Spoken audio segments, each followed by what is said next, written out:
Good evening friends, welcome to channel. நான் உங்கள் திவாகர் சௌந்தரராஜன். முதல்ல டிஸ்க்ளைமரை பார்த்துடலாம், அதுக்கப்புறம் நிஃப்டி எப்படி பர்ஃபார்மன்ஸ் ஆச்சுன்னு பார்ப்போம். இன்றைக்கி நிஃப்டி ஒரு கேப் அப்பில் ஓப்பன் ஆச்சு. ஸோ நேற்றுக்கு நம்ம என்ன சொல்லியிருந்தோம் வீடியோலனா, மார்க்கெட் என்ன மாதிரி பாசிபிள் இருக்குது, என்ன மாதிரி ட்ரேடிங் ஆப்பர்ச்சுனிட்டி இருக்குதுன்னு சொல்லியிருந்தோம். பார்க்காதவங்க கரெக்டாக போய் பாருங்கள். ஃப்ளாட் ஓப்பன்னா தைரியமாக கால் சைடு எடுக்கலான்னு சொன்னோம்.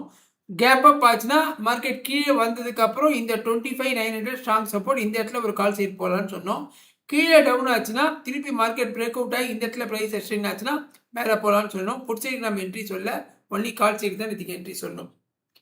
ஏன்னா மார்க்கெட் நடுவில் கேப் டவுன், இந்த இடத்துல கேப் அப் ஆகும் நம்ம சொன்னோம். ஆனால் மார்க்கெட் ரெசிஸ்டன்ஸில் கேப் ஆகிடுது. இந்த இவ்வளோ தூரம் போய் கேப் அப் ஆகிருக்கு. நடுவில் கேப் அப் ஆச்சுன்னா நமக்கு என்ட்ரி கிடையாது. ஆனால் மார்க்கெட் இப்படியும் போகலாம், இப்படியும் போகலாம். ஸோ கீழே வந்ததுக்கப்புறம் நம்ம ஒரு கால் சைட் போகணும். மேலே போயிட்டு இங்கே சஸ்டெயினால் பிரேக் அவுட் ஆகணும்னா இங்கே நம்ம புட் சைட் போகணும். இதுதான் நம்மளோட பேசிக் ரூல்ஸ் மார்க்கெட் ஓப்பன் ஆன. ஆனால் மார்க்கெட் ஓப்பன் ஆனது பார்த்தீங்கன்னா ரெசிஸ்டன்ஸில் ஓப்பன் ஆகிடுது. ஸோ கேப் அப் ரெசிஸ்டன்ஸ் அப்படின்னு நம்ம ஒரு வீடியோ போட்டிருக்கோம். கேப் அப்னா என்னென்னு வீடியோ போட்டிருக்கோம். அந்த வீடியோ ரொம்ப கிளியராக சொல்லியிருக்கோம். கேப் அப் ஆச்சுன்னா மார்க்கெட் எங்கே ஓப்பன் ஆகுது அப்படின்ட்டு பார்க்கணும். ஓப்பன் ஆனது எங்கே ஓப்பன் ஆகிருக்கு? ரெசிஸ்டன்ஸ் ஏன் ரெசிஸ்டன்ஸ் டேவோட ஐயில் ஓப்பன் ஆகிருக்கு. அப்போ என்ன பண்ணணும்? ரெசிஸ்டன்ஸில் ஓப்பன் ஆச்சுன்னா ஃபஸ்ட்டு கேண்டில் என்னவா இருக்குன்னு பார்க்கணும். ஃபஸ்ட்டு கேண்டில் பையிங்கா செல்லரான்னு பார்க்கணும். பையராக இருந்தால் there maybe a possible for break out, ஆனால் செல்லர். அப்போ இருந்தாலும் செகண்ட் கேண்டிலும் வெயிட் பண்ணலாம் பிரேக் அவுட் ஆதான்னு. ஆனால் செகண்ட் கேண்டிலும் கன்ஃபர்மேஷன் கேண்டில் வச்சுட்டாங்க செல்லர் அப்படின்னு. அப்போ நாம் கண்டிப்பாக இந்த மார்க்கெட் கீழே தான் வரும் அப்படின்னு ஒரு கணக்கு வந்துடலாம். ஆனால் இந்த பையிங் ப்ரெஷர் இருக்குது பார்த்தீங்களா, இந்த பையிங் ப்ரெஷரை நம்ம ரிஜெக்ஷன் பிளாக் அப்படின்னு ஒரு ட்ரேட் சொல்லுவாங்க. ஸோ இந்த இடத்துல மார்க்கெட் எங்கே வேணால் திருப்பி டச் ஆகிட்டு லிக்விடிட்டி எடுத்துகிட்டு மேலே போகிறதுக்கு வாய்ப்பு இருக்குது. அது இங்கேயும் போகலாம், இங்கேயும் போகலாம், இங்கேயும் போகலாம், இங்கேயும் போகலாம், இது வரையும் போகலாம். ஸோ இந்த ரிஜெக்ஷன் பிளாக்ஸில் நம்ம என்ட்ரி எடுத்தாலே ஸ்டாப் லாஸை இங்கே தான் வைக்கணும். ஸோ மார்க்கெட் எங்கே வேணால் திரும்புன்றதுனால நம்ம இந்த செகண்ட் கேண்டில் கன்ஃபர்மேஷன் கேண்டில் கிடச்சதுக்கப்புறம் ஒரு ஷார்ட் ட்ரேட் எடுக்கலாம். எடுத்துகிட்டு ஒரு 10 பாயிண்ட் 15 பாயிண்ட் எடுத்துகிட்டு மார்க்கெட்டை க்ளோஸ் பண்ணிட்டு வந்துடணும். ஏன் இந்த டார்கெட்டுக்கோசரம் வெயிட் பண்ணக்கூடாது. ஈவன் தோ ரூல் அப்படி தான் இருந்தாலும் இந்த பையிங் ப்ரெஷரை பார்த்து நம்ம பைக் தான் ஆகணும். Market may down any time. So 10 point 15 point scalping point wait பண்ணணும். அப்புறம் கீழே தான் நமக்கு 25 தான் கால் சைட் இருக்கான்னு நம்ம பார்க்கணும். ஸோ இந்த ட்ரேட் எடுத்தால் ஒரு 10 பாயிண்ட் எடுத்துகிட்டு வெளில வந்துருக்கலாம். பட் மார்க்கெட் உள்ளதும் போனது அது லக்கு. நம்ம அப்படி ஒவ்வொரு அடி போகும் நம்ம எதிர்பார்க்க முடியாது. ஏன்னா இங்கே பைக் ப்ரெஷர் இருக்குது. இங்கே பைக் ப்ரெஷர் இல்லை, ஃப்ளாட்டாக வந்ததுன்னா தைரியமாக நம்ம போகலாம், கீழே போகலாம். இதே பையிங் ப்ரெஷர், இந்த பையிங் ப்ரெஷருக்கு மேலே இந்த இடத்துல செல்லிங் ப்ரெஷர் இங்கே ப்ரெஷர் கம்மியாக இருந்துன்னா கண்ணமுன்னு நம்ம வந்துடலாம். இந்த ப்ரெஷர் ரொம்ப முக்கியம். பிளைன் கேண்டிலோட இந்த பைக் ப்ரெஷர் செல்லிங் ப்ரெஷர் ரொம்ப முக்கியம். ஸோ இங்கே செல்லிங் கேண்டில், ஆனால் பைக் ப்ரெஷர் ஹெவியாக இருக்குது.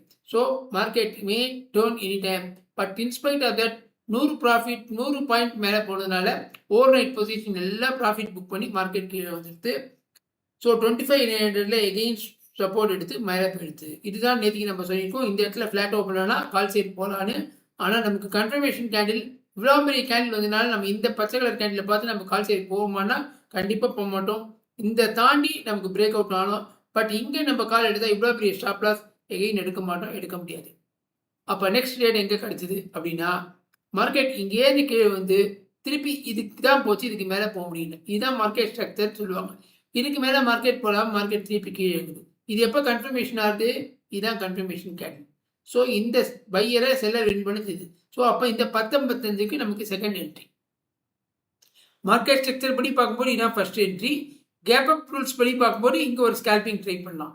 இந்த இடத்துல எடுத்தீங்கன்னா ஸ்டாப் லாஸ் இந்த ஐ, டார்கெட் இந்த சப்போர்ட். பட் அதே மாதிரி தான் வந்தது. ஆனால் ஒரு விளையாட்டுனால மேலே போயிட்டு ஸ்டாப் லாஸ் ஹிட் ஆகலை. ஸ்டாப் லாஸ் உங்களுக்கு இதான். நம்ம எப்போதுமே மெயின் லெவல் ஸ்டாப் லாஸ் தான் இருக்கும். ஃபிக்ஸட் ஸ்டாப் லாஸ் வைக்க முடியாது. வச்சா கண்டிப்பாக ஹிட் ஆகும். ஏன்னா ஸ்டாப் லாஸ் ஹிட்டிங் வேறு, ஸ்டாப் லாஸ் ஹண்டிங் வேறு. இது பேர் ஸ்டாப் லாஸ் ஹண்டிங். ஹிட்னா கேண்டில் க்ளோஸ் பண்ணணும், கிளாஸ் பண்ணணும். ஆனால் இது கேண்டில் க்ளோஸ் பண்ணல, வெஞ்சு ஸ்டாப் லாஸ் ஹண்டிங் சொல்லுவாங்க இதை. ஸோ ஹண்ட் பண்ணிட்டு வந்துச்சு. ஸோ கண்டிப்பாக இந்த இடத்துல நீங்கள் எடுத்தாலே கண்டிப்பாக ஒரு 15 பாயிண்ட். இங்கே 10-55 ட்ரேட் எடுத்திங்கன்னா 960 940 இங்கேயே உங்களுக்கு 10 பாயிண்ட் ஆப்ஷனில் கிடச்சிடும். பட் ட்ரைனிங் பண்ணவங்க தைரியமாக ரூல்ஸ் தெரிஞ்சவங்க இது வரையும் வெயிட் பண்ணுவாங்க. கரெக்டாக மார்க்கெட் இங்கே அடிச்சிச்சு. எகெயின் இந்த ட்ரேடும் எனக்கு தைரியம் இல்லை, எடுக்கலை அப்படின்னா வெயிட் பண்ணுவோம். மார்க்கெட் திருப்பி ஆஸ் யூஷுவல் 25,900 ஒரு சப்போர்ட் எடுத்து திருப்பி ரீடெஸ்ட் எடுத்து செகண்ட் டைம் கன்ஃபார்ம் பண்ணி மேலே போயிருக்கு. ஸோ இங்கேயே எடுக்கலாம், ஆனால் எனக்கு தைரியம் இல்லை அப்படின்னு பயப்படுறோம். ஏன்னா மார்க்கெட் கீழே வந்தது, திருப்பி பார்க்குறோம் ரீடெஸ்ட் எடுத்து கன்ஃபர்மேஷன் பண்ணி மேலே போகுது. அப்போ நமக்கு டார்கெட் எங்கே? இதுதான் டார்கெட், இந்த டார்கெட். ஏன்னா இதான் டார்கெட், இது டார்கெட் கிடையாது, இதுதான் டார்கெட். இந்த டார்கெட் எக்ஸாக்டாக ஒரு 2 பாயிண்ட் மாடி போய் டச் ஆகிட்டு மார்க்கெட் திரும்பிட்டு. ஸோ நம்ம டார்கெட் எப்போவுமே கடைசி வரையும் போட்டுக்கூடாது, எப்போயுமே 4 பாயிண்ட் தள்ளி போகணும். கரெக்டாக 4 பாயிண்ட் தள்ளி மார்க்கெட் அடிச்சிச்சு. இந்த ரிவர்ஸ் கேண்டில் சொல்லுவாங்க, இதை இந்த இன்வெர்டர் ஆம்பர் சொல்லுவாங்க, இல்லை ஷூட்டிங் ஸ்டார்னு சொல்லலாம். ஸோ இந்த மாதிரி கேண்டில் வந்தோடனே மார்க்கெட் உங்களுக்கு நல்லாவே தெரிஞ்சு போச்சு. திருப்பி மார்க்கெட் கீழே தான் விட போகுது. பார்த்தீங்கன்னா இங்கேயே மேலே போச்சு, முடியல. திருப்பி ஒரு சின்ன புல் பேக், திருப்பி அங்கேயே மேலே போச்சு, ஆனால் இது தொடர்பு இல்லை, மார்க்கெட் நேராக கீழே வந்துச்சு. திருப்பி as usual 25,900 support, fair price, எல்லாரும் பே பண்ணி மேலே கொண்டு போனாங்க. ஆனால் அப்போ கூட இதை தாண்ட முடியல, திருப்பி மார்க்கெட் கீழே வந்துச்சு. ஸோ இந்த இடத்துல ஒரு ட்ரேட் எடுத்தால் இதான் டார்கெட், ஆனால் டார்கெட் ரீச் ஆகலை. மார்க்கெட் அங்கேயே சுற்றி வந்துச்சு, ஆனால் ஒரு ஷாப் லாஸும் அட்டாகலை. இது வந்து திருப்பி சொல்ல, இது ஷாப் லாஸ் ஹண்டிங் ஹிட் கிடையாது. நம்ம ஃபிக்ஸட் ஸ்டாப் லாஸ் போடக்கூடாது. விஷயம் தெரிஞ்சவங்க ஃபிக்ஸட் ஸ்டாப் லாஸ் போட மாட்டாங்க, மைண்டில் ஸ்டாப் லாஸ் தான் போடுவாங்க. பிகினர்ஸ் வேணால் ஃபிக்ஸட் ஸ்டாப் லாஸ் போடலாம். அப்படி நீங்கள் போடணும்னு நினைச்சா ஒரு 2 பாயிண்ட் தள்ளி ஒரு 130 ரூபா 150 ரூபா பரவாயில்லன்னு தள்ளி பேக்கில் போட்டு போகும். ஆனால் என்ன ஆகும், இப்படி அடிச்சுட்டு போகும், உங்களுக்கு லாஸ் ஆகும். ஸோ இப்படி நீங்கள் எடுத்திருந்தீங்கனாலும் உங்களுக்கு ஒரு 10 பாயிண்ட் கிடச்சிருக்கும். பட் ஆஸ் எ பிகினர்ஸ் வந்து மார்க்கெட் இந்த மாதிரி ஒரு ட்ரெண்டாக போகாமல் இங்கேருந்து இப்படி இப்படி அப்படின்னு ஒரு சைட்வேஸில் போகும்போது நம்ம ஒரு பெரிய ரேலியை கேப்சர் பண்ண வேணாம். ஒரு 10 பாயிண்ட் 12 பாயிண்ட் எடுத்துகிட்டு வெளில வரதான் சேஃப். ஏன்னா மார்க்கெட் வந்து ஒரு குறிப்பிட்ட ரேஞ்சுக்குள்ளே ட்ரேட் ஆகிட்டு இருக்கு. இப்போ ரீசெண்டாகவே அப்படி தான் ஆகிட்டு இருக்கு. உங்களுக்கு பார்த்தீங்கன்னா ஒரு பெரிய ட்ரெண்டு கிடையாது. இந்த பாருங்க, பெரிய ட்ரெண்டு கிடையாது. நேற்றுக்கு பார்த்தீங்கன்னா அதே மாதிரி தான். ஸோ ஒரு கிட்டத்தட்ட 1 வீக்காகவே இந்த மாதிரி ஒரு சின்ன ஒரு கேப் அப், அங்கேருந்து ஒரு சைட் வேஸ். ஸோ இப்படி தான் மார்க்கெட் போகிறதுனால நம்ம வந்து ஒரு பெரிய ரேலி எடுப்போம்னு பார்த்தா முடியாது. ஒரு 10 பாயிண்ட் 12 பாயிண்ட் எடுக்கிறது சேஃப். எப்பாவது மாதத்தில் ஒரு 4 நாள் 3 நாள் தான் உங்களுக்கு பெரிய ரேலி மாட்டோம். ஸோ அந்த மாதிரி நேரத்தில் நம்ம ரேலியை ட்ரை பண்ண முடியும். மற்ற நேரத்தில் இந்த மாதிரி பண்ணலாம். ஸோ நாளைக்கு என்ன பண்ணலாம் அப்படின்னு பார்க்கறதுக்கு முன்னாடி மற்றதெல்லாம் ஒரு ரவுண்டு பார்த்துட்டு வந்துடலாம்.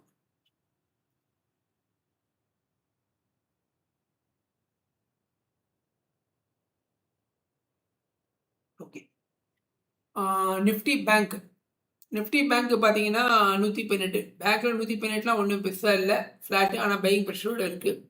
அடுத்தது வந்து Nifty mid gap, Nifty small gap எல்லாமே ஃப்ளாட்டு தான், பெருசாக கிடையாது. அண்ட் கோல்டு மார்க்கெட் ஏறி இருக்குது. அண்ட் சில்வர் எகெயின் மார்க்கெட் ஏறி இருக்குது, கிட்டத்தட்ட 5% ஏறி இருக்குது. And US dollar 90.78, India Vicks 11.45 கம்மியாக இருக்குது. ஸோ எல்லாமே ஒன்றும் பெருசாக இல்லை. ஓவரால் மார்க்கெட் நல்லா தான் இருக்குது. இப்போ நாளைக்கு எப்படின்னு பார்க்குறது மாதிரி டேட்டா என்ன சொல்லுதுன்னு பார்த்துருவோம். டேட்டா புக் பார்த்தா இன்றைக்கி வந்து profit booking candle with buying pressure. Call open interest எப்படி இருக்குது, புட் ஓப்பன் இன்ட்ரெஸ்ட் எப்படி இருக்குன்னு பார்த்தீங்கன்னா 26,000 ஹெவியாக கால் எழுதி வச்சுருக்காங்க. 1.14 crores எழுதி வச்சுருக்காங்க. அண்ட் புட் சைடில் பார்த்தீங்கன்னா 60, கிட்டத்தட்ட 2:1 ரேஷியோவில் இருக்காங்க. ஸோ செல்லர்ஸ் வந்து கால் சைடில் ஸ்ட்ராங்காக இருக்காங்க. ஸோ மார்க்கெட் இதை 26,000 பிரேக் அவுட் பண்ணுறது ரொம்ப கஷ்டம், பிரேக் அவுட் ஆகணும். அடுத்தது சப்போர்ட் சைடில் பார்த்தீங்கன்னா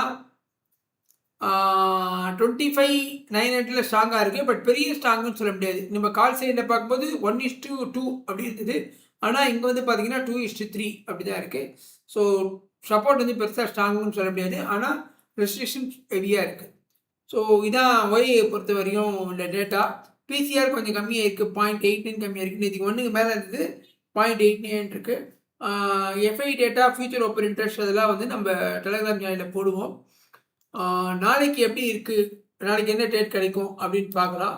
பட் இன்றைக்கி வந்து பார்த்தீங்கன்னா செக்டார் வைஸில் பார்த்தீங்கன்னா அதையும் ஒரு ரவுண்டு பார்த்துலாம். செக்டார் வைஸ் என்னன்றதை, செக்டார் வைஸ் பார்த்தீங்கன்னா இன்றைக்கி வந்து ஐடி செக்டார் கிட்டத்தட்ட 1.25% அடி. அதுதான் இன்றைக்கி ப்ராப்ளம். ஏன்னா IT sector major place in Nifty 50, அதில் அடி வாங்கி, அது நல்லா அடி வாங்கிடுச்சு. அடுத்தது வந்து pharma sector plus,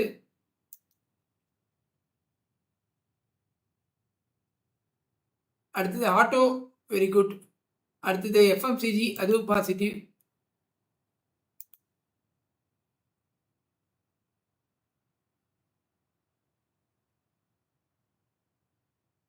Nifty infrastructure positive. அடுத்தது consumer durables positive. So IT sector கொஞ்சம் மோசமாக இருக்குது. அதுதான் இன்றைக்கி நிஃப்டியை ட்ராகன் பண்ணுது. ஸோ எப்படி இருக்குன்றதை பார்ப்போம். ஏன்னா ஐடி செக்டர் கொஞ்சம் நாளாகவே ப்ராப்ளமாக இருக்குது, எல்லாருக்கும் தெரியும். ஸோ நாளைக்கு எப்படி ட்ரேட் எடுக்கலாம் அப்படின்றத பார்ப்போம்.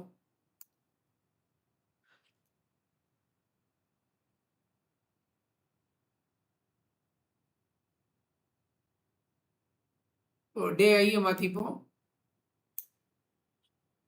டே க்ளோஸ் இந்த இடத்துல வந்துடுது. டே லோ வந்து இந்த இடத்துக்கு வந்துடுது. ஸோ மார்க்கெட் வந்து டே க்ளோஸில் வந்திருக்கு. ஸோ நாளைக்கு வந்து ஃப்ளாட் ஓப்பன் ஆனால் எடுக்க வேணாம், வெயிட் பண்ணலாம். மார்க்கெட் மேலே போகிறதா கீழே போகிறதான்னு வெயிட் பண்ணுவோம். மேலே போய் சஸ்டைன் ஆகி ஒரு பிரேக் அவுட் ஆனால் we can go for call side. Open interest பொசிஷனில் பார்த்துப்போம். ஆஸ் இட் இஸ் 26,000 ரொம்ப ஸ்ட்ராங் ரெஸ்ட்ரிக்ஷனாக இருக்குது. மேலே போகிறதுக்கு ரொம்ப வாய்ப்பு கம்மி. சப்போஸ் இந்த இடத்துல கேப் அப் ஆச்சுனாலும் இது ஃப்ளாட் ஓப்பன் ஆனால் வெயிட் பண்ணலாம். இது அப் சைட் போயிட்டு ரிட்டர்ன் ஆகுதா இல்லை டவுன் சைட் போயிட்டு நம்ம கால் சைட் போகலாமான்னு பார்ப்போம். ஸோ ஃப்ளாட் ஓப்பன் ஆச்சுன்னா நோ என்ட்ரி. ஆட்டோமேட்டிக்காக மார்க்கெட் இங்கே வந்து இங்கேருந்து நம்ம கால் சைட் ட்ரை பண்ணலாம். அதே மாதிரி அப்பில் போச்சுன்னா அங்கேருந்து டவுன் சைட் ட்ரை பண்ணலாம். அப்பில் பிரேக் அவுட் ஆகி சஸ்டெயின் ஆச்சுன்னா நமக்கு வந்து இங்கேருந்து மார்க்கெட் இது ஃபார் எக்ஸாம்பிள் இந்த இடத்துல மூவ் ஆகுதுன்னா இங்கேருந்து மார்க்கெட் நல்லா பாசிட்டிவாக மூவ் ஆச்சுன்னா there may be a chance for break out. ஸ்ட்ரெயிட்டாக இங்கே தான் ஓப்பன் ஆச்சுன்னா கண்டிப்பாக ஓப்பன் ஆகிறதுக்கு டவுட். ஏன்னா இன்றைக்கி அப்படி தான் ஆச்சு, அதே தான் நாளைக்கும். ஸோ நமக்கு இந்த நாளைக்கு வந்து ட்ரேட் இப்படி தான் இருக்குது. ஆஸ் இட் இஸ் வந்து ஃப்ளாட் ஓப்பன் ஆனால் நோ என்ட்ரி. இதில் மேலே போயிட்டு ஷார்ட் அடிப்போம், கீழே போயிட்டு லாங் அடிப்போம். அப்படி கேப் அப் ஆச்சுன்னா இந்த இடத்துல நம்ம ஷார்ட் ரேட் பிளைனாக ட்ரை பண்ணலாம். அதேமாதிரி கேப் டவுன் ஆச்சுனாலும் இந்த இடத்துல கால் சைட் ட்ரை பண்ணலாம். ஸோ இதான் 3 நாளைக்கு என்ட்ரி. நமக்கு ஒரு ட்ரெண்டு கிடைக்கல, ஒரு 10 மணிக்குள்ள ஒரு ட்ரெண்டு கிடைக்கல அப்படின்னா நம்ம ஒரு 10 பாயிண்ட் 12 பாயிண்டில் வெளில வந்துடுது பெஸ்ட்டு. அதான் சேஃப். இப்போ சதிக்கு கொஞ்சம் ஒரு 10 நாளாவே அப்படி தான் இருக்குது. நம்ம ஒரு பெரிய ரேலி எடுக்கணும்னு நினைக்க வேணாம். 10 பாயிண்ட் 12 பாயிண்ட் எடுத்துகிட்டு வெளில வந்துடும். 1:1.5 வந்தாலே ஓகே தான், ஹாப்பி.